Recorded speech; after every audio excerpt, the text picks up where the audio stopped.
पवित्र श्रीमद् भागवत गीता, पवित्र चारों वेद, पवित्र कुरान शरीफ, पवित्र बाइबल, पवित्र गुरु ग्रंथ साहिब, पवित्र कबीर साहिब की वाणी में छुपे हुए गूढ़ रहस्य अर्थात तत्व को जानने के लिए कृपया अवश्य सुनिए जगत गुरु तत्वदर्शी संत रामपाल जी महाराज के मंगल प्रवचन। तो सर्वानंद बाहर खड़ा हो गया और कहा, ले लड़की, पानी का मेरा लोटा भर दे। बाहर खड़ा खड़ा लड़की ने पानी का लोटा भर दिया और कहा, इस लोटे को जाके कबीर को दे दे और इसका क्या उत्तर दे फिर मुझे बताना बाहर आकर के। अब लड़की उस लेकर उस लोटे को भरे हुए को और धीरे धीरे परमात्मा के पास गई और कहा, पिताजी, एक वो ब्राह्मण युग ने ऐसे ऐसे कहा है कि ये लोटा दिया है, कहा कि इसका उत्तर दें वो मुझे बताना इस जल को। और इतना भर दिया कि वो पानी लबालब भरा हुआ था उस लोटे के ऊपर तक, उसमें जरा सा भी पानी डाल दे तो बाहर जावे, इतना फुल भर के दे दी। परमात्मा बोला, ठीक से बेटी। परमेश्वर ने एक बड़ी सुई थी, वह सुई उठा कर लोहे की और उस लोटे में डाल दी, कुछ पानी बाहर निकल गया और कहा, जा सर्वानंद को दे दे बेटा। वह लड़की वापस आई धीरे धीरे। अकलो पंडित जी, सर्वानंद ने पूछा, क्या उत्तर दिया तेरे पिता ने? कि बोले, कुछ नहीं, इसमें एक सुई डाल दी और आप पूछ लो इन्होंने क्या मतलब है इसका। तो अंदर आया सर्वानंद ने पूछा कि कबीर, आपने मेरे प्रश्न का क्या उत्तर दिया? परमेश्वर ने पूछा, आपका प्रश्न क्या था? मेरा प्रश्न ये था, ये संकेत था, पानी के लोटे को फुल भर के आपके पास इसलिए भेजा था कि मैं ज्ञान से परिपूर्ण हूं और मैंने सभी आसपास के विद्वानों को पराजित कर दिया है। मैंने अपनी माँ से सर्वाजीत नाम रखवाना है और उसने ये शर्त रखी है कि मैं आपसे शास्त्रार्थ करूं और आपको विजय पाऊं आपसे, तब वो मेरा नाम रखेगी। मैंने आपको ये संकेत दिया है कि मैं ज्ञान से ऐसे फुल हूं जैसे लोटा फुल था। यदि मुझे कोई ज्ञान शिक्षा देगा तो मेरे अंदर समाएगा नहीं, वो इस लोटे में अगर कोई और जल डालेगा वो बाहर ही जाएगा, इसमें जगह नहीं। अब आप बताओ आपका क्या उत्तर था? परमात्मा बोले, मैंने इसमें एक लोहे की सुई डाली है। मेरा ये संकेत है कि मेरा ऐसा भारी ज्ञान है, ऐसा गुरु ज्ञान है कि जैसे मेरी सुई तेरी लोटे की तली में जाकर टिकेगी और तेरा पानी बाहर निकल गया। ये मेरा ज्ञान ऐसा तेरे थोथे ज्ञान में बाहर फेंक देगा, ठाके तेरे हृदय में समा जाएगा।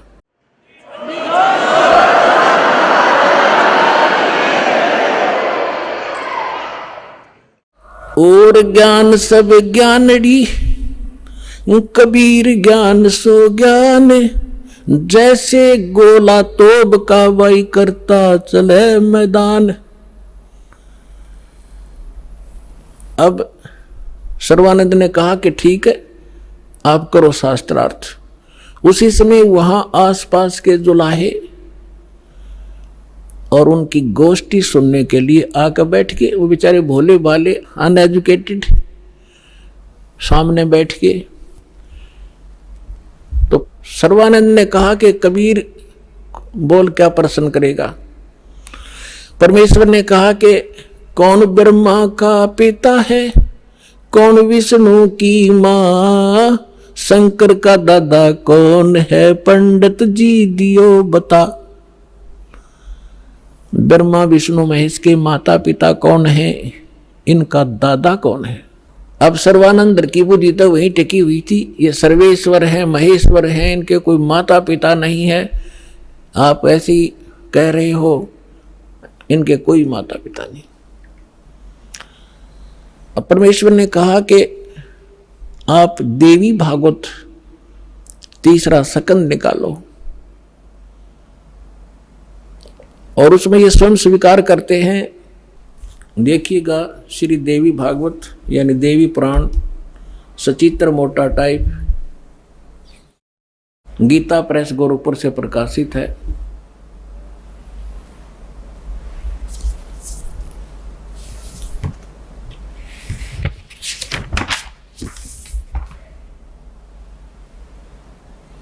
संपादक है हनुमान प्रसाद पोदार, चिमनलाल गोस्वामी।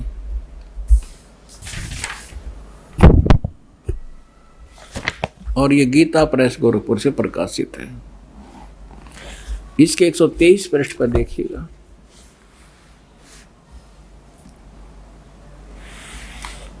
तीसरा स्कंद। विष्णु भगवान विष्णु जी अपनी माता दुर्गा की स्तुति करते हुए कहते हैं, तुम शुद्ध स्वरूपा हो, ये सारा संसार तुम इसे उद्भासित हो रहा है। मैं ब्रह्मा और शंकर हम सभी तुम्हारी कृपा से विद्यमान हैं। हमारा तो आविर्भाव माने जन्म और तिरोभाव माने मृत्यु हुआ करता है। हमारा तो जन्म मृत्यु होता है। केवल तुम ही नित्य हो, जगत जननी हो, प्रकृति और सनातनी देवी हो। भगवान शंकर बोले, देवी यदि माँ भाग विष्णु तुम्ही से प्रकट हुए हैं तो उनके बाद उत्पन्न होने वाले ब्रह्मा भी तुम्हारे ही बालक हुए। फिर मैं तमोगुण लीला करने वाला शंकर क्या तुम्हारी संतान नहीं हुआ? अर्थात मुझे भी उत्पन्न करने वाली तुम ही हो। शिवे संपूर्ण संसार की सृष्टि करने में तुम बड़ी चतुर हो। इस संसार की सृष्टि, स्थिति और संहार में तुम्हारे गुण सदा समर्थ हैं। उन्हीं तीनों गुणों से उत्पन्न हम ब्रह्मा, विष्णु एवं शंकर नियमानुसार कार्य में तत्पर रहते हैं। अब पंडित जी तो साथ ले रहा था, सारे पोथे निकाल कर देख लिया, पढ़ भी लिया। उसको मालूम था कि सामने जो श्रोता है ये सब अशिक्षित, और कह दिया कि झूठ बोलता है, इसमें कुछ नहीं है। परमेश्वर ने कहा कि रुद्र संहिता के अंदर देखिएगा, ब्रह्मा, विष्णु और शिव जी की उत्पत्ति दिखाते हैं आपको, आप देखिएगा। तो उसने देखा जो मालिक ने बताया। अब आप देखिए पुण्यात्मा, तो अभी तक ये सारा वर्बली बकवाद चल रही थी। अब दास ने जब इस मिशन को स्टार्ट किया तो आम भक्त हमारे भक्तों से कहता था, वो कैसा टीचर है, पुस्तक पढ़ पढ़ के सुनाता है, अपना अनुभव बताना चाहिए। अरे वेदों से, गीता से, इन सदग्रंथों से अलग जो अनुभव अपना बताता है वो शास्त्र विरुद्ध है, वो बिल्कुल यूजलेस है। ये हमारा सिलेबस है। हम सिलेबस तो बाद में देखा दास को, ने तो उस मूल ज्ञान से जो परमात्मा का ज्ञान था उसके आधार से भक्ति शुरू की थी। इन सदग्रंथों को बाद में देखा है, ये यूं का यूं मिला। तो आपको दृढ़ करने के लिए और आपको सच्चाई से परिचित कराने के लिए ये सदग्रंथ दिखा रहा हूं। मुझे नहीं जरूरत थी इनकी।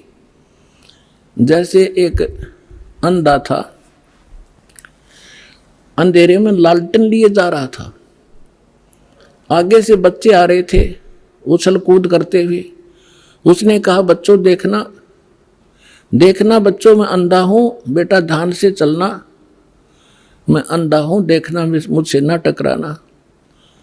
अब बच्चों ने आकर देखा कि आदमी अंधा बतावे और लालटेन हाथ में ले रहा, टॉर्च या लालटेन लैंप। उन्होंने चारों तरफ से घेर के कहा, बाबा सचमुच आप अंधे हो? कहा, बेटा अंधा हूं मैं। फिर लालटेन किस लिए ले रखी है? कि तुम आंखों वालों के लिए, कहीं मेरे से टकरा कर वो डेग दे ना तोड़ दो। आपके लिए है, ताकि इस रोशनी में तुम्हें पता लग जाए कोई बूढ़ा व्यक्ति आ रहा है, साइड से निकल जाओ, मुझसे टकराओ नहीं। मैं अपने इसलिए आपके लिए हुए हूँ। तो दास तो इस ज्ञान को पहले सुना रहा था सन 1994 से लेकर सन 2000 तक। वर्बली जो मालिक ने ज्ञान दिया था यही सुना रहा था। ये ब्रह्मा विष्णु महेश नासवान है, इनकी जन्म मृत्यु होती है। ये इष्ट रूप में पूज्य नहीं है, लेकिन अनादरणीय नहीं है। लेकिन दास के सामने ये समस्या थी कि इस बात को, दास की वर्बली इस कहानी को कोई नहीं सुनेगा हिंदू, और विरोध खूब होगा। तो अर्ज करी थी दाता ने कि आपका ज्ञान सत्य है दाता, कभी गलत नहीं हो सकता। यदि इन सदग्रंथों में मिल जाए, वेद, गीता और पुराणों में, तो आपके बच्चे आपको पहचानने में देर नहीं लाओगे। ऐसी प्रेरणा की परमात्मा ने 2001 में होय गीता उठा के देखी, जो का तू ज्ञान पाया। क्योंकि परमात्मा ने कहा था अपनी वाणी में कि वेद मेरा भेद है, मैं ना मिलूं वेदन के माही, पर जौन वेद से मैं मिलूं वो वेद जानते नहीं। तो इसके आधार से जब सब सदग्रंथ देखे तो जो का तो ज्ञान मिला। ओए होए, तीन देव की जो करते भक्ति, उनकी कदे ना होवे मुक्ति। और परमात्मा कहा करते, धर्मदास ये जग बोराना, कोई न जाने पद निर्वाणा। यही कारण मैं कथा पसारा, जग से कोई ये एक राम नियारा। अब मैं तुमसे कहूँ चताई, तेरे देवन की उत्पत्ति भाई। माँ अष्टंगी पिता निरंजन, ये जमदारुण वंशन अंजन। तीन पुत्र अष्टंगी जाए, ब्रह्मा विष्णु शिव नाम धराए। 600 वर्ष पहले भगवान उस सूक्ष्म वेद में ये अमृत ज्ञान बता गए थे, लेकिन उस समय इतना विरोध किया था इन नकली संतों मंडलेश्वरों ने, परमात्मा के साथ कहर तो ले थे। वो सारी लीला धीरे धीरे सुनाएंगे आपको। आज वही ज्ञान हमारे पुराण बता रहे हैं कि ब्रह्मा विष्णु महेश के माता पिता हैं, दुर्गा इनकी माता है, ये ज्योत स्वरूपी निरंजन ये काल इनका पिता है। और ये भगवान 600 वर्ष पहले बताया करते, क्योंकि वो तो दादा है इनके। दादा तो बाप की भी डेट ऑफ बर्थ बता और पोत्या की भी बता दे, तो पहले बता कर जा रहे थे। अरे नकलियान हमारे तक सारा अज्ञान भर रखा था। अब देखिएगा शिव पुराण, ये संक्षिप्त शिव पुराण सचित्र मोटा टाइप केवल हिंदी, गीता प्रेस गोरखपुर से प्रकाशित है। इसके संपादक कौन है?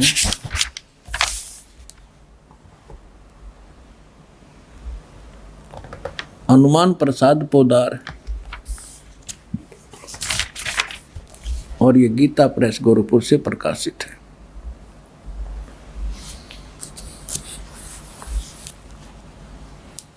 ये देखिएगा, ये है रुद्र संहिता, और यहाँ अध्याय नंबर 5 हम यहाँ पर पढ़ेंगे थोड़ा सा।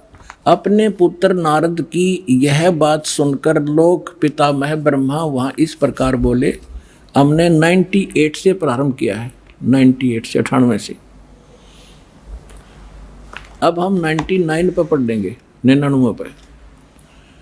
ब्रह्मा जी ने, नारद जी ने ब्रह्मा जी से पूछा था। ब्रह्मा जी कहने लगे, ब्रह्मा जी ने कहा, ब्रह्मन देव शिरोमणे, तुम सदा समस्त जगत के उपकार में लगे रहते हो। तुमने लोगों के हित की कामना से बहुत उत्तम बात पूछी है।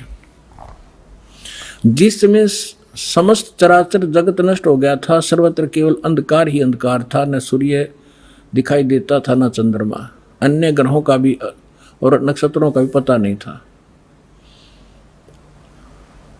उस समय तत् सत ब्रह्म, इस श्रुति में जो सत सुना जाता है एकमात्र वही शेष था। अब हम 100 पृष्ठ पर आगे अपने काम की बात पढ़ेंगे। शिव महापुराण रुद्र संहिता हम पढ़ रहे हैं। जिस परब्रह्म के विषय में ज्ञान और अज्ञान से पूर्ण, यानी कुछ साची कुछ झूठी उक्तियों द्वारा इस प्रकार विकल्प किए जाते हैं, उसने कुछ काल के बाद सृष्टि का समय आने पर द्वितीय की इच्छा प्रकट की। उसके भीतर एक से अनेक होने का संकल्प उदित हुआ। तब उस निराकार परमात्मा ने अपनी लीला शक्ति से अपने लिए मूर्ति यानी आकार की कल्पना की। वो क्या बना? मूर्ति रहित परम ब्रह्म। जो मूर्ति रहित परम ब्रह्म है उसकी मूर्ति ये भगवान सदाशिव हैं। अर्वाचीन और प्राचीन विद्वान इन्हीं को ईश्वर कहते हैं। अपने आत्माओं, ये कौन है? सदाशिव ये काल है, और ये इसने प्रतिज्ञा कर रखी है कि मैं कभी किसी के सामने अपने काल रूप में, ओरिजिनल रूप में नहीं आऊँगा। जो श्री कृष्ण के अंदर से निकल कर इसने अर्जुन को दिखाया था भयंकर रूप, वो है इसका असली रूप। तो ये क्या करता है? अपने पुत्र, किसी को ब्रह्मा के रूप में दर्शन देता है, किसी को शिव के रूप में, किसी को विष्णु के रूप में। तो यहाँ ये काल के विषय में ब्रह्मा जानकार नहीं है। ये कौन है? कहते वो निराकार था, फिर साकार बन गया सदाशिव। अब देखो सदाशिव कौन है? भगवान सदाशिव है वो मूर्ति। अर्वाचीन और प्राचीन विद्वान उन्हीं को ईश्वर कहते हैं। उस समय एकाकी रहकर स्वेच्छानुसार विहार करने वाले उस सदाशिव ने अपने विग्रह माने शरीर से स्वयं ही एक स्वरूप भूता शक्ति यानी दुर्गा की सृष्टि की, एक स्त्री की सृष्टि की, जो उनके अपने श्रेयंग से कभी अलग होने वाली नहीं थी। उस पराशक्ति को प्रधान प्रकृति गुणवती माया बुद्धि तत्वों की जननी तथा विकार रहित बताया गया है। वह शक्ति अंबिका कही गई है। अब ये क्या कह रहा है ब्रह्मा जी पुण्यात्माओं? अब देखो कमाल की बात है, देवी पुराण के अंदर तीसरे स्कंद में ब्रह्मा जी अपने पुत्र नारद को बताता है कि बेटा, मैं जब उत्पन्न हुआ मैं कमल के फूल पर बैठा था और युवा मेरा शरीर था। मुझे नहीं मालूम मैं किसने उत्पन्न कर दिया, मेरा उत्पत्ति करता कौन है, मैं कुछ नहीं जानता। अब यूँ बताओ है उस अपने बाप की उत्पत्ति वो क्यों कर बना? तो ये आप पे कह रहा है कुछ सच्ची कुछ झूठी। तो ये इसने परमात्मा जो प्रथम बार आए थे वो इस ब्रह्मा से मिले, विष्णु जी से मिले, शिव जी से मिले थे। उनको सृष्टि रचना सारी कथा सुनाई थी। इन्होंने एक बार तो स्वीकार किया था, फिर काल प्रेरणा से माल्य के ज्ञान को रिजेक्ट कर दिया था। अब वो सुना हुआ ज्ञान यहाँ कुछ अटकलबाजी कर रहा है। ये परमात्मा ने तो ये बता रखा है कि इस काल ने दुर्गा को खा लिया था, बुरी नीयत वो उसके पेट में चली गई थी, फिर वो परमेश्वर ने आकर निकाली थी, तब ये दोनों पति पत्नी रूप में रहने लगे थे। अब ब्रह्मा जी इसको दूसरे ढंग से कह रहा है कि उस सदाशिव ने इसने सिर पैर का पता नहीं कि उसने अपने शरीर से एक स्त्री उत्पन्न की जो कभी उसके अंग से अलग होने वाली नहीं थी। अब ये देखिए, उस समय एकाकी रहकर स्वेच्छा अनुसार विहार करने वाले सदाशिव ने अपने विग्रह से स्वयं ही एक स्वरूप भूता शक्ति की सृष्टि की जो उनके अपने श्रेयंग से कभी अलग होने वाली नहीं थी। वो कौन है? उस पराशक्ति को प्रधान भी कहते हैं। ये प्रधान शब्द राखियो याद, प्रकृति भी याद रखना। ये प्रधान और प्रकृति शब्द आपके श्रीमद् भगवद गीता के अंदर दास सिद्ध करेगा कि दुर्गा और काल के संयोग से ब्रह्मा विष्णु महेश की उत्पत्ति हुई। वहाँ ये प्रधान और प्रकृति शब्द है। तो ये समझना कौन है ये प्रधान? ये कह रहे हैं उसी को प्रधान प्रकृति गुणवती माया बुद्धि दोनों तत्वों की जननी तथा विकार रहित बताया। वह शक्ति अंबिका कही गई है। उसी को प्रकृति सर्वेश्वरी और त्रिदेव जननी, ओह, ब्रह्मा विष्णु महेश की माता, उनको उत्पन्न करने वाली नित्य और मूल कारण भी कहते हैं। सदाशिव द्वारा प्रकट की गई यानी उसके शरीर से निकली हुई उस शक्ति के 8 भुजाएं हैं, अष्टंगी। 3 पुत्र अष्टंगी जाए, ब्रह्मा विष्णु शिव नाम धराए। 600 वर्ष पहले मालिक बता गए थे। आज हमारे ये पवित्र सदग्रंथ उसको सेकंड कर रहे हैं, समर्थन कर रहे हैं भगवान की वाणी का। और जिनको संस्कृत भी नहीं आवती है ब्राह्मण कहा करते, और गुरु जी हमारे क्या जाने दानक जुला, वो समृद्ध थे, सब वो प्रत्येक चींटी तक की भाषा जानते, सब पशु पक्षियों की भाषा जानते हैं, और इन्होंने उसको रिजेक्ट करके डाल रखा था लाल को। अब संभालो पुण्यात्माओं, आपका कल्याण हो जाएगा।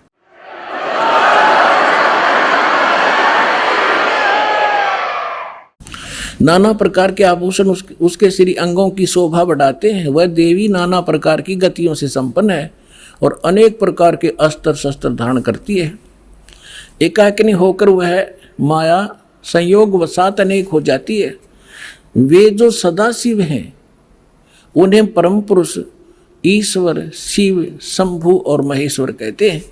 यहाँ देखिएगा, अब 101 पृष्ठ पर आ गए हम। रुद्र संहिता। वे अपने सारे अंगों में भस्म रमाए रहते हैं।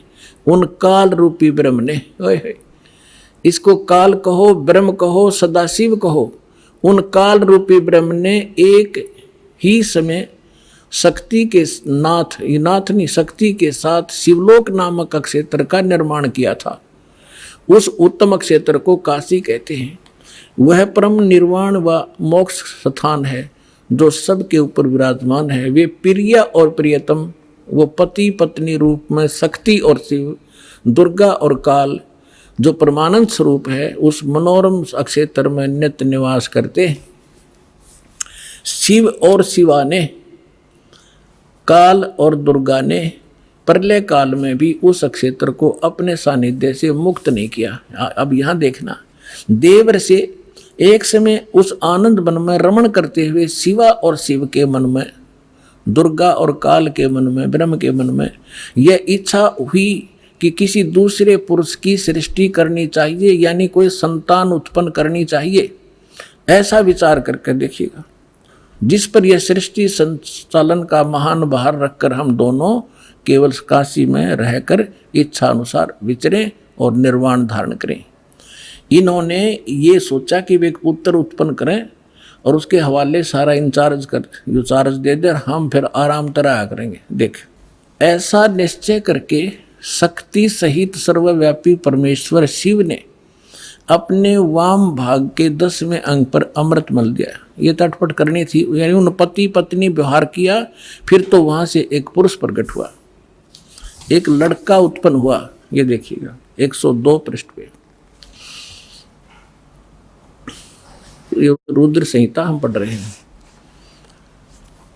शिव ने कहा वत्स, शिव ने कहा बेटा, व्यापक होने के कारण तुम्हारा विष्णु नाम विख्यात हुआ। अब काल और दुर्गा का बेटा यानी विष्णु की उत्पत्ति होगी, दोनों से सिद्ध हुआ। अब यहां देखो, ये 6वां अध्याय समाप्त हुआ।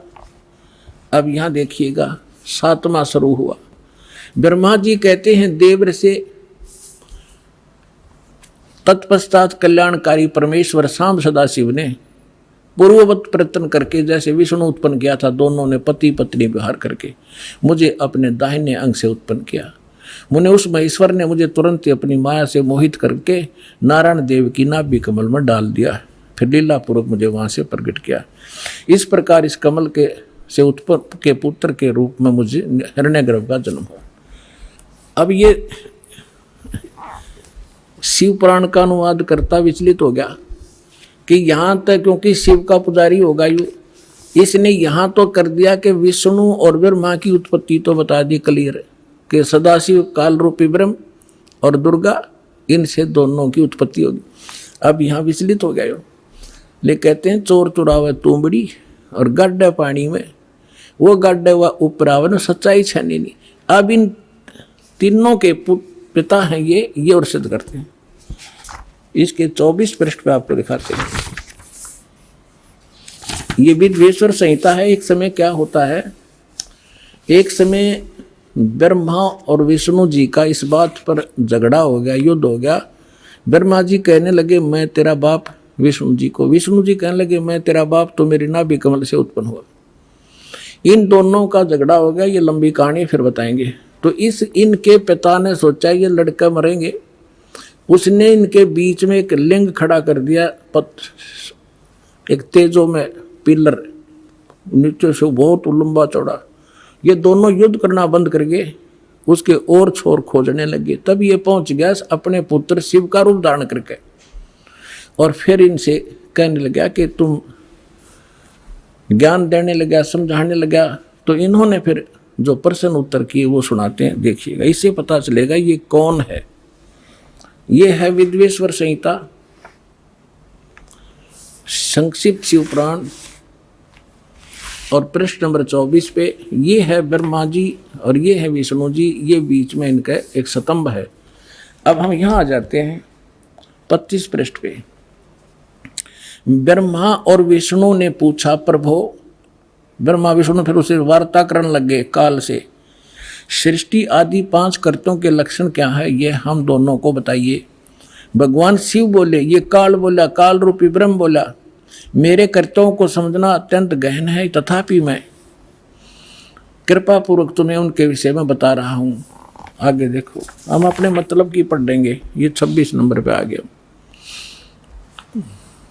अब ये क्या कह रहा है काल अपने इन ब्रह्मा और विष्णु दोनों को, पुत्रो तुम दोनों ने तपस्या करके प्रसन्न हुए मुझ परमेश्वर से सृष्टि और सतिथि नामक 2 कृत प्राप्त किए।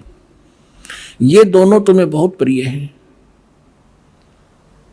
इसी प्रकार मेरी विभूति स्वरूप रुद्र और महेश्वर ने, ये ने है गलत से मेरे विस्मरण, ने 2 अन्य उत्तम कृत संहार और तिरोभाव मुझसे प्राप्त किए हैं। अब क्या हो गया, 2 तो ब्रह्मा विष्णु और ये महेश्वर और रुद्र, इन चारों का बाप है ये बोलने वाला, जो बस इतना सिद्ध करना चाहो था दास आपको। अब परमात्मा ने बताया कि 3 पुत्र अष्टंगी जाए, ब्रह्मा विष्णु शिव नाम धराए। और तीन देव की जो करते भक्ति, उनकी को देना हो वह मुक्ति। गुण तीनों की भक्ति में ये भूल पड़ो संसार, कहे कबीर निज नाम बिना कैसे उतरो पार।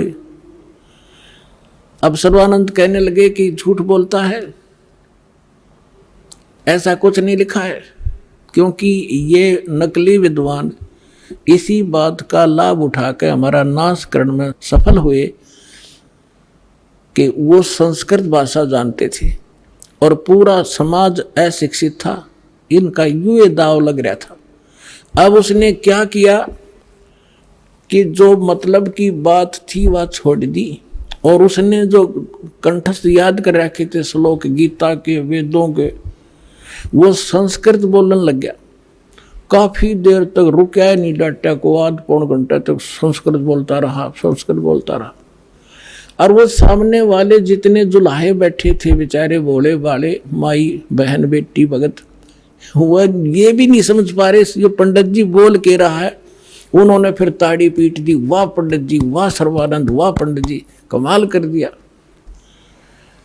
अब उनकी प्रशंसा से सर्वानंद विजयी हो गए और परमात्मा पराजित कर दिए। आज तक यह नो बिजली गिर रही थी बगैर इन इंस्ट्रूमेंट के, जो भगवान ने आज आपको समझाने के लिए बनवाए हैं जीव से।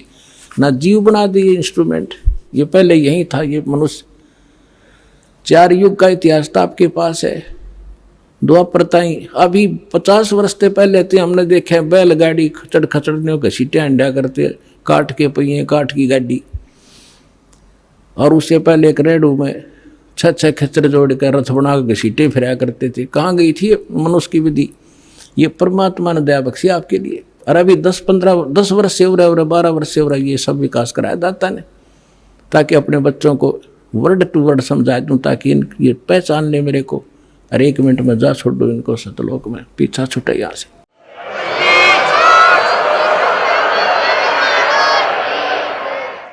अब सर्वानंद फूल गया, भगवान की बात। उनको तो सिर्फ हार जीत चाहिए थी, भक्ति ना भगवान। तो परमात्मा बोले भाई ठीक है सर्वानंद, आप जीत गए, मैं हार गया, अब ठीक है जा तू अपने घर ने। कहने लगा से नहीं जाऊंगा, मेरी माँ ने कहा है कि लिख कर दे तू। परमात्मा बोले मैं तो अशिक्षित हूँ, तू लिख ले।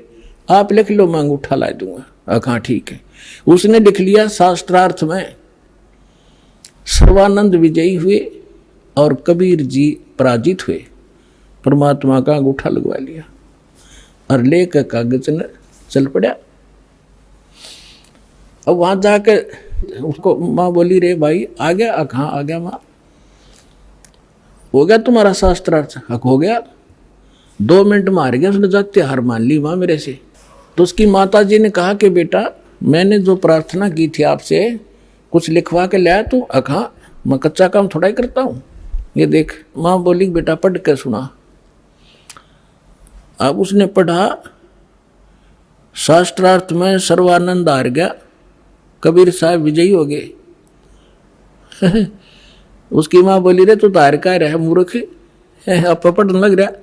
ओहो माता जी ऐसा है ना, मैं कई दिन से शास्त्रार्थ में लगातार रात्रि में जाग रहा था, गलती से लिखा गया मेरे से उल्ट लिखा गया। अकजा अब के ठीक लिख ले तू। वो दूसरी बार फिर पहुंचा कि कबीर जी ऐसे है, मेरे से लिखने में कोई त्रुटि रह गई है, मेरी माँ नहीं मान रही है, फिर से लिखवाना पड़ेगा। अब फिर लिख लो पंडित जी, मेरा कौन सा अंगूठा किससे है, कितनी बार लवा ले। उसने लिख लिया खूब सूझबूझ से। शास्त्रार्थ में सर्वानंद विजयी हुए, कबीर जी पराजित हुए। परमात्मा ने अंगूठा ला दिया। वो फिर जाकर कहा कि ले माता जी सुनाऊं। पहले तो उसको ही भ्रम था कि शायद मेरे से गलत लिखा गया होगा। अब सुना बेटा, शास्त्रार्थ में सर्वानंद उड़ अटक गया। अब बोला आगे बोलता क्यों ना? नहीं बोला माँ कभी गलत लिखा गया है। तो शास्त्रार्थ में सर्वानंद हार गए, कबीर साहब विजयी हुए। उसमें फिर ये लिखा पाया, उसका फिर भ्रम रह गया कि माँ फिर लाऊं लिखवा के। जा बेटा फिर लिखवा ला। अब तीसरी बार फिर परमात्मा बोले लिख लो, होगी लगी होगी चूक आपके, कोई बात ना। उसने फिर ऐसे लिख लिया और परमात्मा का अंगूठा लगवा लिया। अब फिर जब उसने सोचा कि जब मैं बाहर पढ़ता हूँ तो ये ठीक पावे है, और माँ के सामने जाता हूँ इसमें यह के बिजली गिरे, तो बाहर से ही, आंगन से ही उस पर नज़र टिका ली। अपने घर में घुसने से पहले उस पर न्यू करता था, कति न्यू डांट रहा नजर, अकमाता सुनाऊं सुना, उसके सामने अक्सर पलट गए जैसे कंप्यूटर में पलट जाया करे, और न्यो का न्यो पकड़ गया, बैठ गया कलेजा पकड़ के। उसकी माँ बोली, रे बोलता क्यों ना, तेरी बोलती क्यों बंद होगी विद्वान, बोल क्या लिख रखा है इसमें। वह कागज हाथ से छूट गया उसके। उसकी माँ बोली, बेटा भगवान आए हैं, तेरी बुद्धि भ्रष्ट हो रही है, ये 4 अक्षर सीख के और तू विद्वान पाक रहा है, जो ज्ञान उस परमात्मा का है तेरे पास तक कख भी नहीं। बेटा मैं तेरी भी कथा सुन रखी है, बहुत दिन हो गए। अब अपनी माँ के चरणों में पड़कर रोने लग गया। नो बोला, माँ मैं तो घना नीच हूँ, सचमुच जो वो बोल रहे थे सारी लिखी है पुराणों में, जो वो बतावे थे, और मैंने अहंकार वश कति नहीं मानी। तो माँ बोली, बेटा मेरी आत्मा कह रही है तू इकलौता पुत्र है, और तू ऐसा बिरान माटी ऐसी दुर्गति होगी तो कुत्ते की योनि में जागा। बेटा या विदुता काम नहीं आवे, भगवान की शरण और वो मंत्र में काम करेंगे, मेरी आत्मा खुश हो जाएगी, तो नाम ले ले। ने बोला, माँ मेरे साथ चलो, मैं अब तो जाऊंगा, मैंने शर्म आवेगी। अब चल मैं तेरे साथ चलूंगी। बेटा जाके चरणा में डाल दिया कि परमात्मा तेरा बालक है, भूल होगी इससे और नाम दे दो। परमात्मा बोले, कोई बात ना बेटा, सारे मेरे ही तो बच्चे हैं, जिस दिन ये मुझे पहचान लेंगे झगड़ा ही मिट जाएगा। इस प्रकार सर्वानंद का कल्याण हुआ।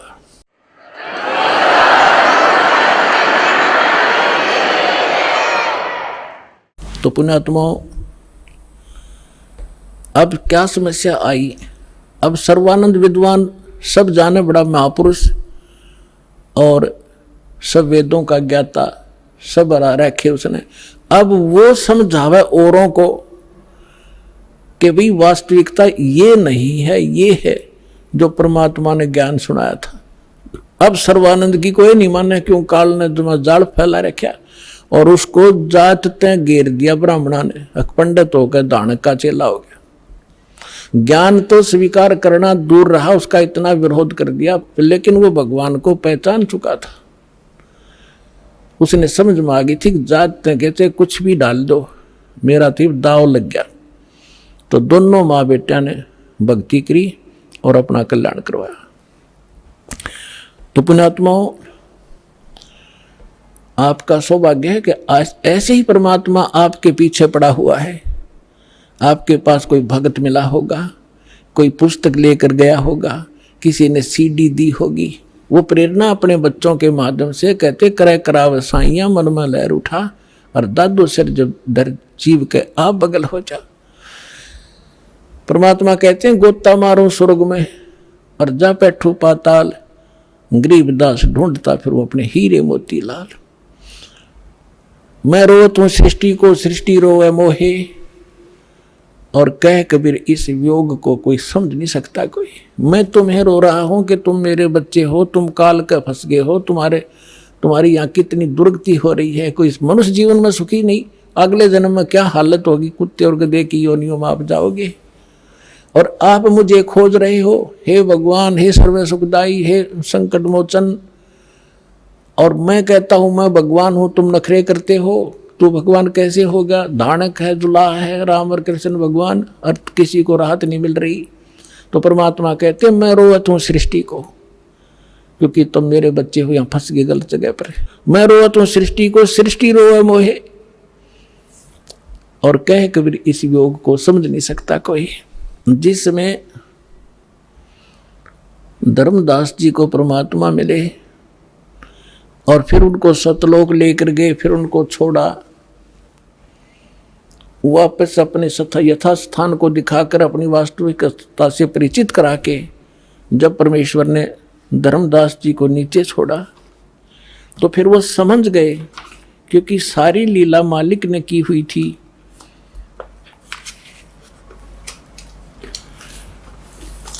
तो वो समझने के बाद परमेश्वर की महिमा को किस प्रकार सुनाया। धन धन सतगुरु सत कबीर भगत की पीड़ मिटाने वाले। धन धन सतगुरु सत कबीर भगत की पीड़ मिटाने वाले भगत की पीड़ मिटाने वाले भगत की पीड़ मिटाने वाले। धन धन सतगुरु सत कबीर भगत की रहे नल नील यतन कर हार तब सतगुरु से करी पुकार। रोए नल नील यतन कर हार तब सतगुरु से करी पुकार। जा सत रेखा लिखी अपार सिंधु पे शिला तिराने वाले। जा सत रेखा लिखी अपार सिंधु पे शिला तिराने वाले। धन धन सतगुरु सत कबीर भगत की पीड़ मिटाने वाले भगत की पीड़ मिटाने वाले भगत की पीड़ मिटाने वाले। धन धन सतगुरु सत कबीर। डसी सर्प ने जब जा पुकारी इंद्रमती अकुला। डसी सर्प ने जब जा पुकारी इंद्रमती अकुलाए। आपने तुरंत करी सहाय बेरूली मंत्र सुनाने वाले।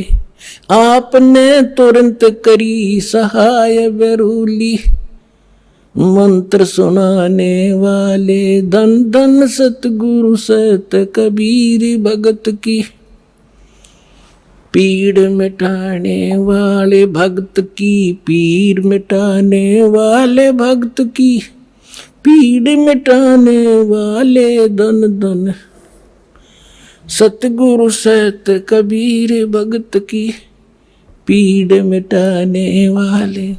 दामोदर सेठ के होठ अकाज अर्ज करी थी डूबता देख जहाज। दामोदर सेठ के होठ अकाज अर्ज करी डूबता देख जहाज। लाज मेरी रखियो गरीब नवाज समुद्र से पार लंघाने वाले।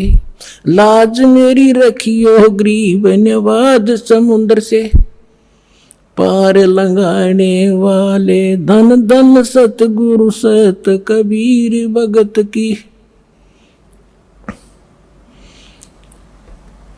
कह कर जोड़ दीन धर्मदास दर्श दे पूर्ण करियो आस। कह कर जोड़ दीन धर्मदास दर्श दे पूर्ण करियो आस।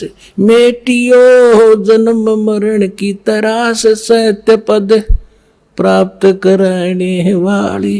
मेटियो जन्म मरण की तरास सत्य पद प्राप्त कराने वाले। धन धन सतगुरु सत कबीर भगत की पीड़ मिटाने वाले भगत की पीड़ मिटाने वाले भगत की पीड़ मिटाने वाले। धन धन सतगुरु सत कबीर भगत की कह कर जोड़ दीन धर्मदास दरस दे पूर्ण करियो आस। कह कर जोड़ दीन धर्मदास दरस दे पूर्ण करियो आस। मेटियो जन्म मरण की तरास सत्य पद प्राप्त कराने वाले। मेटियो जन्म मरण की तरास सत्य पद प्राप्त कराने वाले। धन धन सतगुरु सत कबीर भगत की पीड़ मिटाने वाले।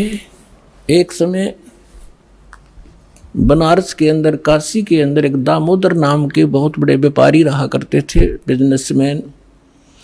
उनका अपना एक पोत था, समुद्री जहाज था, और उसके साथ वो व्यापार करने के लिए समुद्र मार्ग से दूसरी स्टेटों में जाया करते थे। उसके साथ और भी उसी शहर के आसपास के काफी अन्य बनिए लोग भी साथ जाते थे उसके जहाज में किराए पर, और अपना सौदा लाया करते थे। सेठ जी बाहर गए हुए थे और पीछे से उनकी धर्मपत्नी, जिसका नाम धर्मवती था, वो बहुत धार्मिक थी। सेठ दामोदर भी बहुत नेक आदमी थे, भक्ति बहुत विश्वास करते थे परमात्मा में। और हमारे हिंदू समाज के अंदर राम और कृष्ण, गणेश और इन भगवानों से ऊपर कोई हमारा इष्ट नहीं था, और ये सभी क्रियाएं हम किया करते थे जो वो कर रहे थे, जो हम करते हैं वैसे ही वो किया करते थे। उसमें परमात्मा के बहुत से शिष्य हो गए थे और बहुत दुख दूर हो गए थे।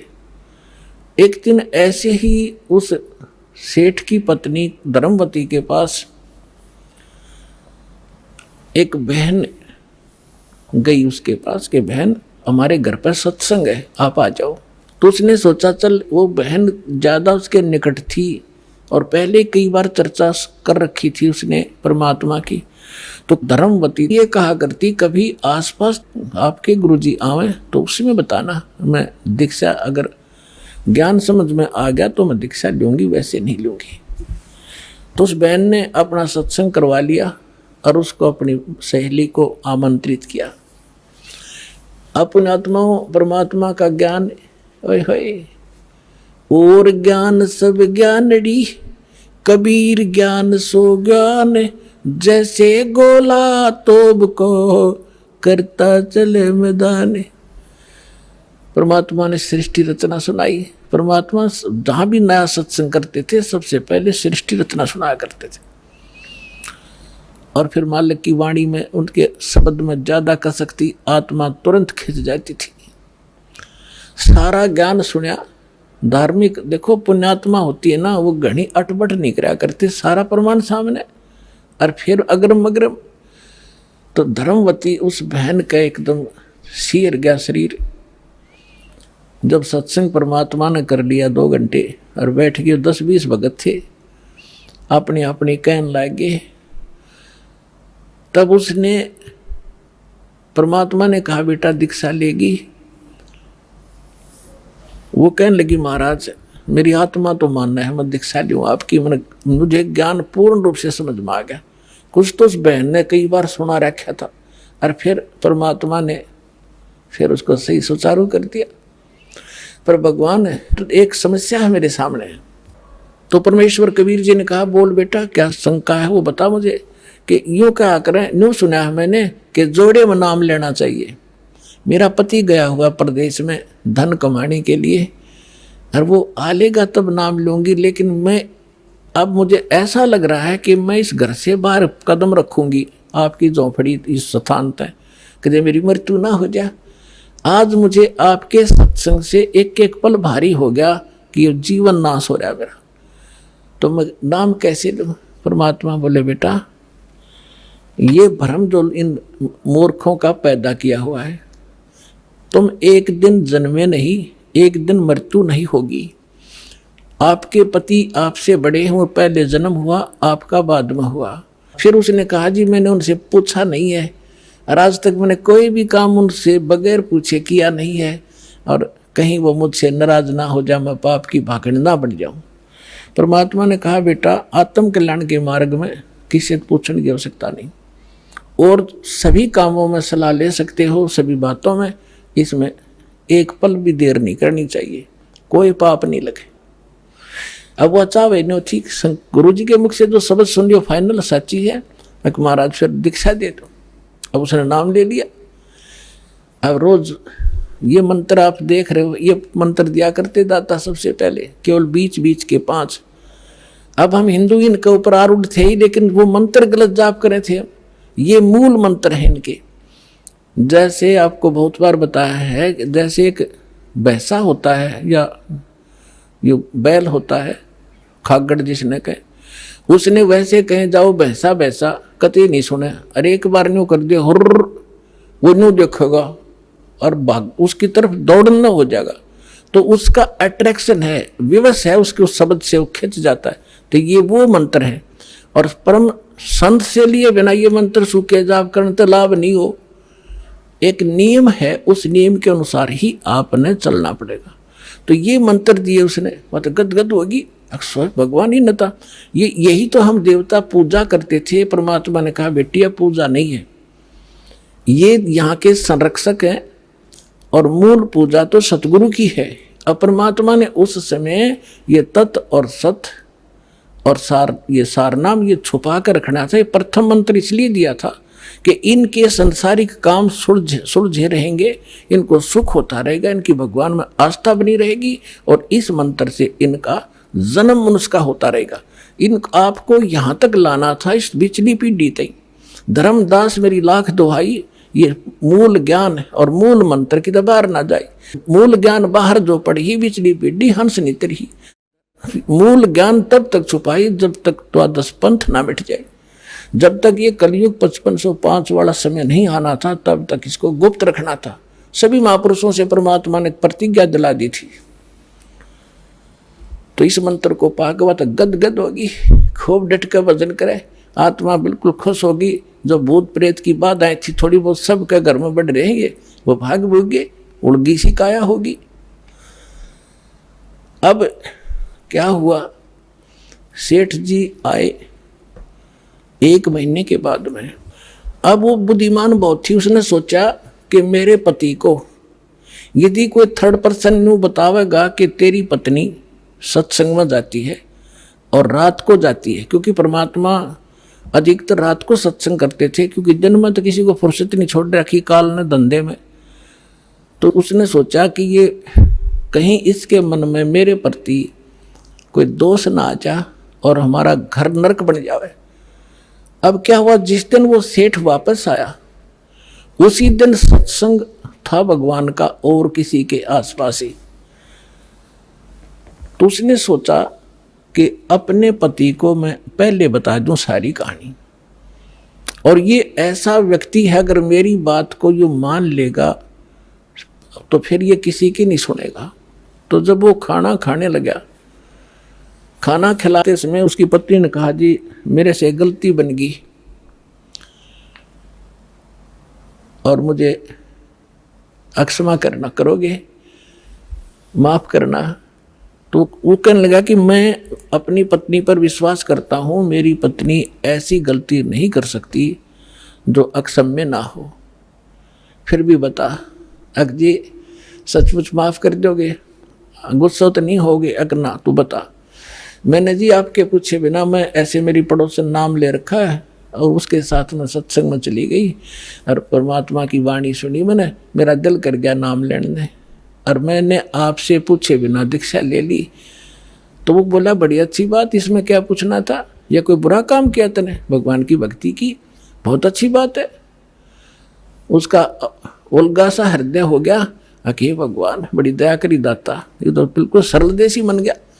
फिर उसने एक और पॉइंट सोचा कि एक बार इसको वो सत्संग स्थल दिखा दूं जहां हम जाते और आते हैं, ताकि लोग इसको भ्रमित ना कर दें तेरी पत्नी रात में भी जाती है, तो यो आदमी का जल्दी सी सेट नहीं होया करे।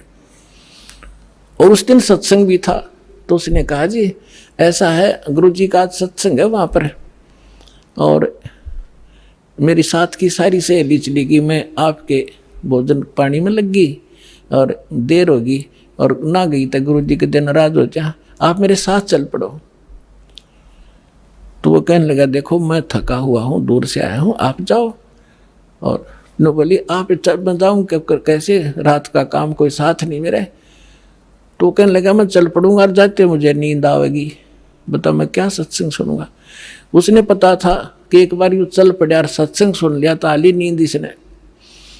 तो वो कहने लगी आप यूँ करियो, पीछे सी बैठ जियो, नींद आ जाए सो जाइयो, गुरुजी कुछ ना कहा करे। तो उसने सोचा चल फिर तो कोई बात नहीं, वो दोनों पति पत्नी आ गए। अब बैठ गई पाछे ने, वो बैठ गया पीछे ने, भगतनी बैठ गई भगतमतियों में। परमात्मा ने वह सृष्टि रचना फिर सुनाई। वो तो जाने थे चोट ने सामने मारना। अब लाला जी ने किसी नींद आवे थी, उसका कलेजा फट गया, थर थर कांपेगा सारा। और नौके सोके सुने ज्ञान कड़ी कसूती तरह। अब सारा ज्ञान सुन लिया। जब अपनी उसकी पत्नी आई, जी नींद तो नहीं आई? कि नींद करे, मेरे तो बेचैनी होगी, काहे की नींद आवे थी? एक न्यू पूछ ले गुरु जी ते, मुझे नाम दे देंगे? तो उसने जाके कहा, महाराज जी भगत जी आए हैं और यूं कहे दीक्षा मिल जाएगी। कहा बेटा बोला। तब उसने क्या बोली, कहा जा नाम देंगे आपको। सेठ जी जाकर बैठ गया पास में, कहने लगा भाई सुन ले लाला जी।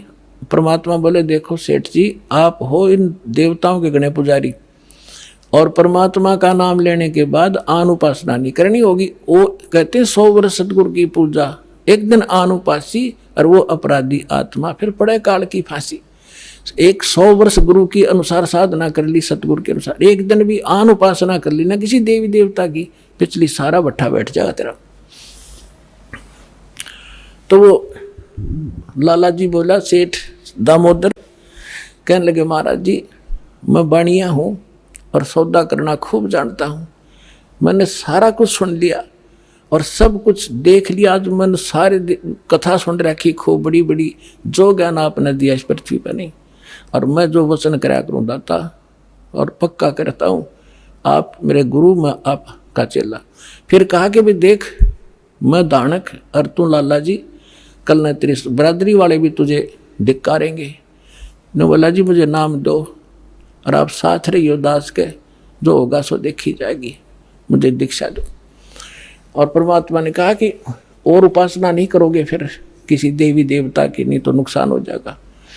लेकर नाम, और परमात्मा का हाथ से चित्र बनाया करते थे, वहाँ जब का हाथ से बनाया करते थे, सब जगह मिला करते थे।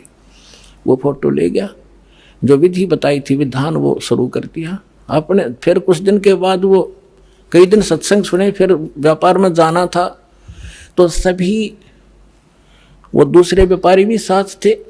अब उसने क्या किया, उस जहाज के अंदर उसने अपना एक कक्ष बना रखा था जिसमें सारे देवी देवताओं के फोटो थे, और वहीं अपना घंटी बजाया करता, बैठ आरती करा करता, जय गणेश देवा माता थारी पार्वती, ये सारी कथा सारी आरती करा करता। अब उसने क्या किया, जाके पहले सारी मूर्ति उठाई और समुद्र में जहाज उठाए, समुद्र में जल प्रवाह कर दी, और एक फोटो परमात्मा कबीर जी का लगा लिया। अब दूसरे जो थे वो लाला जी, उन्हें देखा रहे दामोदर ये देवी देवताओं के फोटो कहाँ गए? तो उसने बताया भाई मैंने दीक्षा ले ली गुरु जी से, और गुरु जी का जो सतगुरु की पूजा करते हैं ना, वो देवी देवताओं की पूजा नहीं करनी होती, इसलिए मैंने वो आदर के साथ जल प्रवाह कर दिया।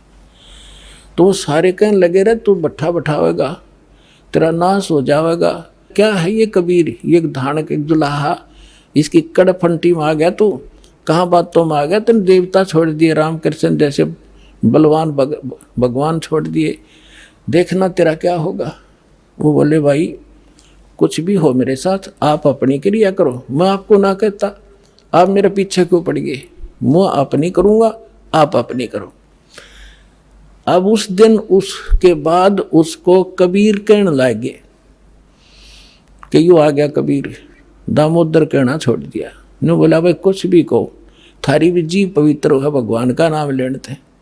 ठीक है मुझे मालूम है तुम किस विषय से कह रहे हो, कोई बात नहीं। अब वो चले गए और सब अपना माल लाद के बच्चों समेत जा रहे थे कुछ तो, क्योंकि 3-3 4-4 महीने वापस आया करते थे। जब वापस आ रहे थे पूरा माल लाद के, और बीच में जब आ लिए समुद्र के, एक भयंकर साइक्लोन उठा, तूफान, समुद्री तूफान 30-40 फुट ऊंचा होकर, और इतनी 200 किलोमीटर प्रति घंटा की स्पीड से चला करता, जहाज का तब निशान भी ना पाओ उसमें कित पड़ा है। और देख लिया उन नबी, क्योंकि छोटे मोटे तूफान कई बार ऐसे होते थे, उनको पता था ऐसी स्थिति थी बहुत भयंकर होती है। उन्होंने देखा तूफान उठ गया, शाम का समय था, बिल्कुल सूर्यास्त होने वाला था।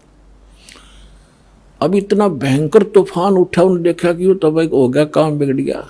और तो थोड़ी बहुत तूफान दूर था, समुद्र में हलचल पहले शुरू होगी और जहाज डगमग करने लगा जो बुरी तरह।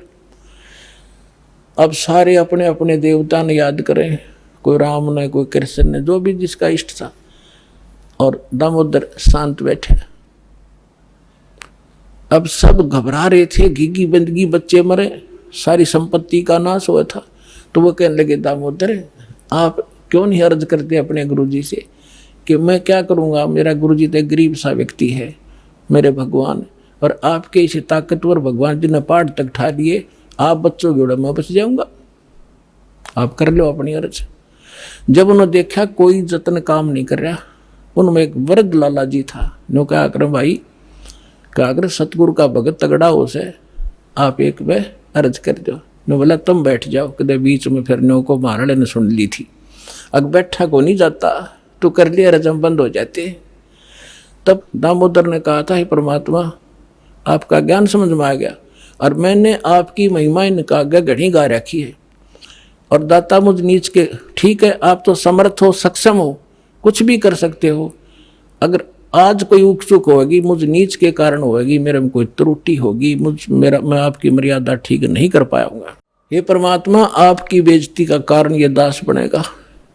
न्यू कहकर वो बेहोश हो गया हृदय से पुकार के। इस बात ने सोच कर मैं तो बहुत क्या करता, परमात्मा न्यू कर दिया, उसका न्यू कर दिया, उसके ऐसे कर दिया। इतने समय में अंधेरा हो गया, रात के 8-9 बज गए और चांदनी रात्रि थी। तूफान ऐसे बैठ गया जैसे छाड़ा सा वहीं का वहीं, नो का नो धरती।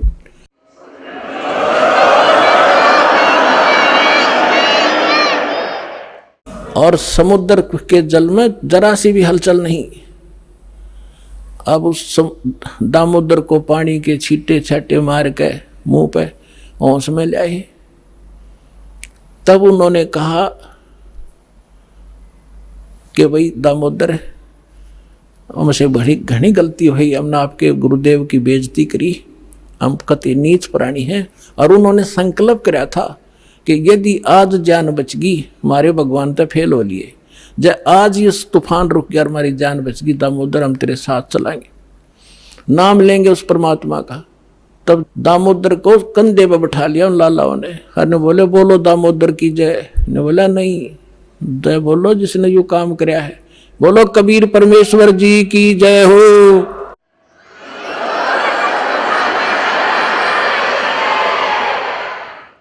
अब उधर से परमात्मा उसी दिन रात्रि में सत्संग कर रहे थे 7-8 बजे सी, और सर्दियों का मौसम था।